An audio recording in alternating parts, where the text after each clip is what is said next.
ಬಹಳ ಅಪರೂಪದಲ್ಲಿ ಅಪರೂಪದ ಕಾರ್ಯಕ್ರಮ ಅಂತೇಳಿ ನಾನಂತೂ ಭಾವಿಸಿದ್ದೇನೆ.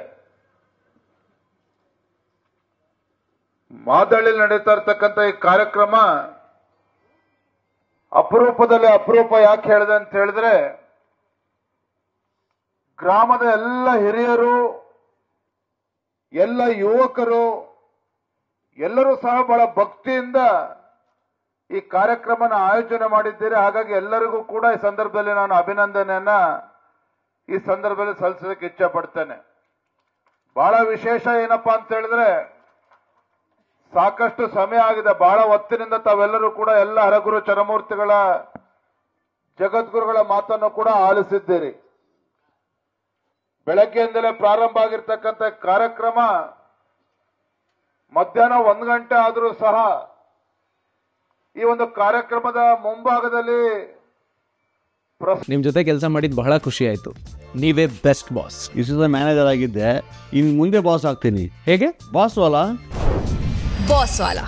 B the boss. ಪ್ರಸಾದದ ವ್ಯವಸ್ಥೆ ಆಗಿದೆ. ಬಹುಶಃ ಬೇರೆ ಎಲ್ಲಾದ್ರೂ ಈ ಕಾರ್ಯಕ್ರಮ ನಡೀತಾ ಇದ್ರೆ ಮಧ್ಯಾಹ್ನ 1 ಗಂಟೆ ಆಗಿದೆ, ಇಷ್ಟು ತಡ ಆಗಿದೆ ಅಂತ ಹೇಳಿ ವೇದಿಕೆ ಮುಂಭಾಗದಲ್ಲಿರ್ತಕ್ಕಂಥ ಆಸನಗಳು ಖಾಲಿ ಆಗ್ತಾ ಇತ್ತು. ಅಲ್ಲಿ ಭೋಜನದಲ್ಲಿರ್ತಕ್ಕಂಥ ಆಸನಗಳು ಎಲ್ಲವೂ ಕೂಡ ಭರ್ತಿ ಆಗ್ತಾ ಇತ್ತು.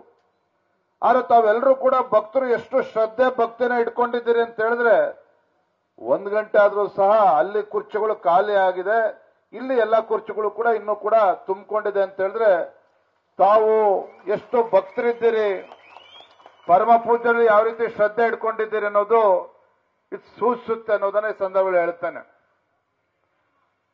ನನಗೆ ಜಗದ್ಗುರುಗಳು ಮಾತಾಡಿದ ನಂತರದಲ್ಲಿ ನನಗೆ ಯಾಕೆ ಮಾತಾಡೋದಕ್ಕೆ ಅವಕಾಶ ಕೊಟ್ಟಿದ್ದಾರೆ ಅಂದ್ರೆ ಅದಕ್ಕೂ ಒಂದು ಕಾರಣ ಇದೆ.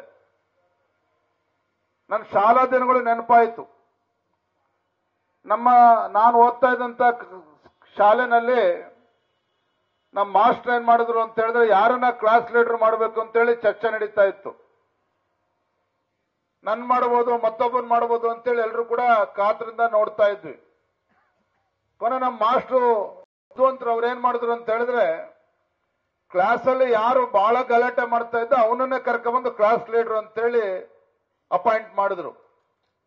ನಾವು ಎಲ್ಲರೂ ಕೂಡ ಕೇಳಿದ್ವಿ ಕ್ಲಾಸ್ ಮುಗಿದ್ಮೇಲೆ, ಅಲ್ಲ ಸರ್ ಎಲ್ಲ ನಮ್ಮನ್ನ ಮಾಡ್ತೀವಿ ಅಂತೇಳಿ ನೀವೇನು ಅವನೇ ಜಾಸ್ತಿ ಗಲಾಟೆ ಮಾಡ್ತಾನೆ, ಅವನ್ನೇ ಲೀಡರ್ ಮಾಡಿದಾರಲ್ಲ ಅಂತ ಹೇಳಿದ್ರೆ ನೀವು ದಡ್ರಿದ್ರೆ ನಿಮಗೆ ಗೊತ್ತಾಗೋದಿಲ್ಲ.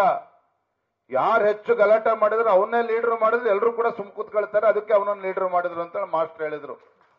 ಬಹುಶಃ ಆ ದಿನಗಳು ಇವತ್ತಾಕೆ ನೆನಪಾಯ್ತು ಅಂತ ಹೇಳಿದ್ರೆ, ಪಾಪ ನಮ್ಮ ಯುವಕ ಮಿತ್ರರು ಬಹಳ ಪ್ರೀತಿಯಿಂದ ಸಭಾ ಕಾರ್ಯಕ್ರಮ ನಡೀತಾ ಇದೆ, ಗುರುಗಳು ಮಾತನಾಡ್ತಾರೆ, ಅದನ್ನು ಕೂಡ ಮರೆತು ವಿಜೇಂದ್ರ ಪರವಾಗಿ ಘೋಷಣೆ ಹಾಕೊಂಡು ಜೈಕಾರ ಹಾಕೊಂಡು ನನ್ನನ್ನು ಅಲ್ಲಿಂದ ಇಲ್ಲಿ ತನಕ ಕರ್ಕೊಂಬಂದ್ರು. ನಿಜ ಹೇಳ್ಬೇಕು ಅಂತ ಹೇಳಿದ್ರೆ ಮಾದಳ್ಳಿಗೆ ತಲುಪಿ 20 ನಿಮಿಷ ಆಗಿತ್ತು. ನನಗೆ ಅಲ್ಲಿಂದ ಇಲ್ಲಿ ಬರೋದಕ್ಕೆ 20 ನಿಮಿಷ ಆಯ್ತು. ಯಾಕಂದ್ರೆ ಮುಂದೆ ಬರೋದಕ್ಕೆ ಅವ್ರು ಬಿಡ್ತಾ ಇಲ್ಲ.